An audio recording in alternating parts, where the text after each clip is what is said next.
Hey yo, it's BPM and welcome to It's Complicated. Today I'm going to be talking about anti-reflective coating on Sapphire watch crystals, specifically a certain watch that I just purchased last week. Here we go.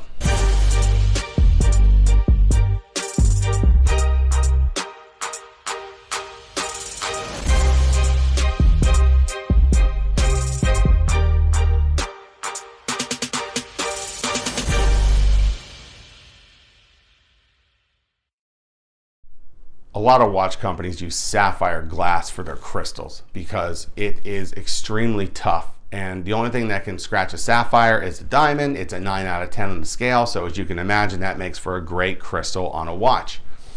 But sapphire is extremely reflective.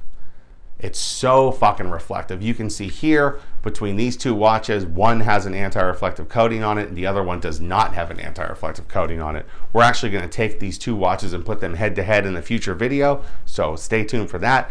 Back to the topic at hand. The Omega looks great with the anti-reflective coating on it. I love the way it looks. Sometimes it doesn't even look like there's anything there. It looks like you're just staring right at the dial. It's pretty fucking brilliant. I know Rolex is now doing that.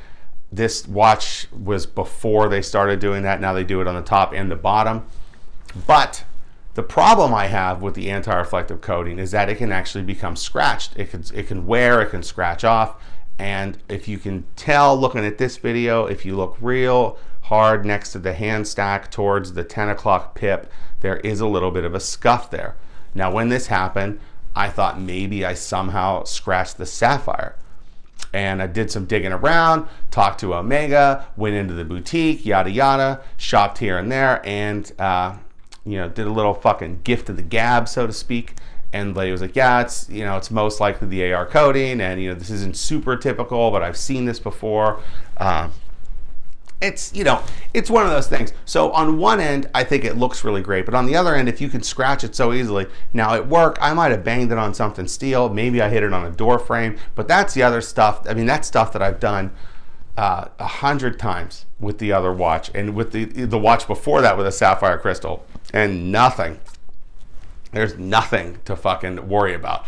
This watch, however, if I bang it now, I'm going to have to kind of look at it and do one of these and be like, eventually you just live with it and it's whatever, it is the coating. Now, if you're advanced, you could get some poly watch, you could get yourself a Dremel, you could either remove the bezel or you could tape off the bezel and you could try to buff the AR coating off completely. I'm not real sure if Omega's using an AR coating on the bottom of the sapphire. But I'll tell you this, when I talked to Omega, they were like, oh, to fix this, you'd need a brand new crystal. And a brand new crystal is $200.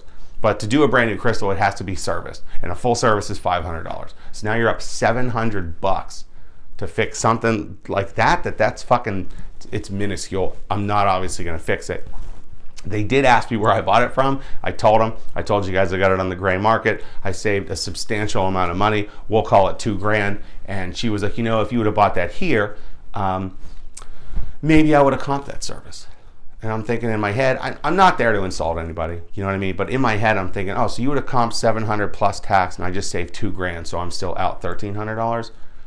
Maybe you work a deal. You never fucking pay retail, especially for any item like that, a fucking luxury watch. You don't pay fucking MSRP for a car. You don't pay fucking sticker price for a used fucking car, so you don't do it on a fucking watch. Try to negotiate some kind of deal. But at the end of the day, I probably at least saved $600-700, even if I paid for that fucking service. So I'm not going to pay for the service. I'm just going to keep wearing the watch. I'm going to keep enjoying the watch, and I don't really think that there's any fucking reason to really worry about it. And compared to the 10-plus-year-old Submariner, you can tell. You know what I mean? You can really tell that coating does help in certain lights. But something else to look out for. Maybe if you're just buying a brand new watch and you got everything and you're excited and it's going to be your baby, maybe you don't wear it to work. I'm not real worried about it. This, as of now, I do have a fucking Russian Vostok on the way, but as of now, this is like the least of my 3 in my collection. And that pretty much sums up what I have to say about fucking anti-reflective coatings.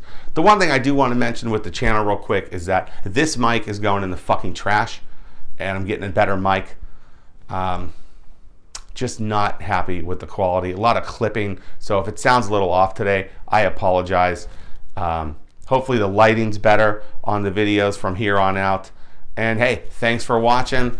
You know, always learning something new about watches. And I also want to mention quickly that I'm not going to only be talking about luxury watches. I did mention this before, but I am going to talk about some more affordable options if you're just looking to get into the hobby. Maybe you want your first automatic. I'm going to be talking about great watches you can find for under 200 bucks. Obviously, we're going to be looking at some Seikos. I'm going to be reviewing an Oris, a couple Seikos. I got a Rolex to review. So more things coming. But thanks for watching this fucking rant on goddamn anti-fucking reflective coatings. I'll see you next time.